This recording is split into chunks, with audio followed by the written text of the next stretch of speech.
ये ड्रिलिंग एक प्रयोग है। ये 20 साल से ज्यादा वक्त से चल रही है। हर दिन बिल्डर, शोधकर्ता और वैज्ञानिक यहाँ आते हैं, जो कि लॉरेंट क्षेत्र में बसे फ्रेंच गांव ब्यूर के नीचे है। वो जानना चाहते हैं कि क्या ये चट्टान कम से कम अगले 1000 साल तक टिकी रहेगी। एमिलिया यूरे भूविज्ञानी है और यहाँ की बॉस है। वो हमें 500 मीटर की गहराई में बनी अपनी भूमिगत चट्टान प्रयोगशाला में ले जा रही है। यहाँ से कुछ ही किलोमीटर दूर 85,000 क्यूबिक मीटर से ज्यादा रेडियोधर्मी कचरे का भंडार बनने वाला है। शोध की प्रयोगशाला भी 2 किलोमीटर से ज्यादा लंबी सुरंगों में फैली है। सेंसर इस बात की निगरानी करते हैं कि चट्टानें किस तरह से खिसक रही हैं।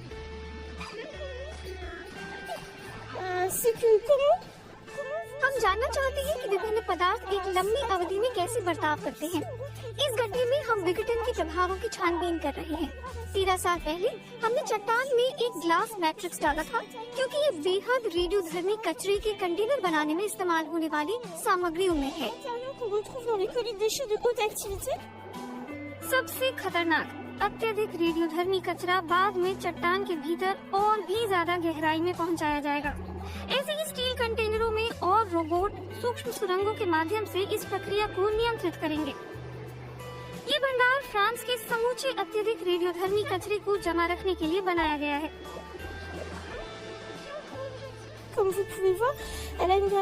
जैसे कि आप देख सकती हैं, इस क्ले रॉक के गुण हमारी जरूरतों के मुताबिक हैं। ये बेहद महीन है, इसकी सतह में एक रूपता है और इसमें ना के बराबर छेद है, तो ये तरल को भीतर नहीं जाने देता। ये चट्टान लगभग अभेद्य है। लेकिन एमिलिया का ये विशाल प्रोजेक्ट अभी भी नाकाम हो सकता है। वो इन चट्टानों में रेडियोधर्मी कचरा जमा करने के लिए आधिकारिक अनुमति का इंतजार कर रही है। 5 साल में निर्माण शुरू करने की योजना है।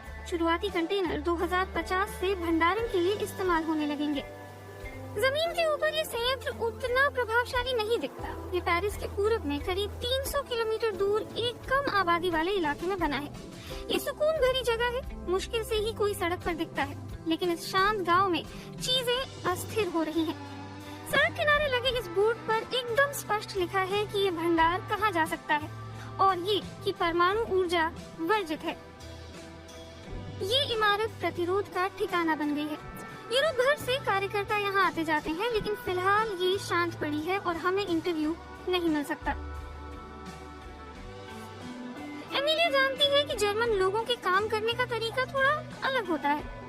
जर्मनी ने अपनी ऊर्जा नीति पर फैसला ले लिया है, लेकिन वैज्ञानिक स्तर पर हम अभी भी साथ काम कर रहे हैं और जर्मनी भी परमाणु कचरे के लिए एक उपयुक्त जगह खोज रहा है। अब आखिर रेडियोधर्मी कचरा अपने आप गायब तो नहीं हो जाएगा। उसे रखने के स्थायी इंतजाम खोजने ही होंगे।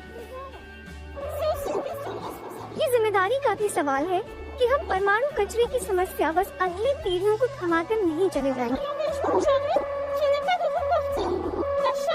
अपने अब तक की जानकारी और यहाँ भूमिगत चट्टानों की पड़ताल के 30 सालों के अनुभव के आधार पर हम कह सकते हैं कि ये योजनाबद्ध भंडार सबसे सुरक्षित और सबसे सस्टेनेबल समाधान है। अनुमान है कि सरकार इस प्रोजेक्ट को मंजूरी दे देगी, खासकर इसलिए कि विकल्पों की कमी है। इस मामले में फ्रांस जर्मनी से बहुत आगे है, लेकिन स्थायी भंडारण की तलाश में अभी और कई दशक लग जाएंगे।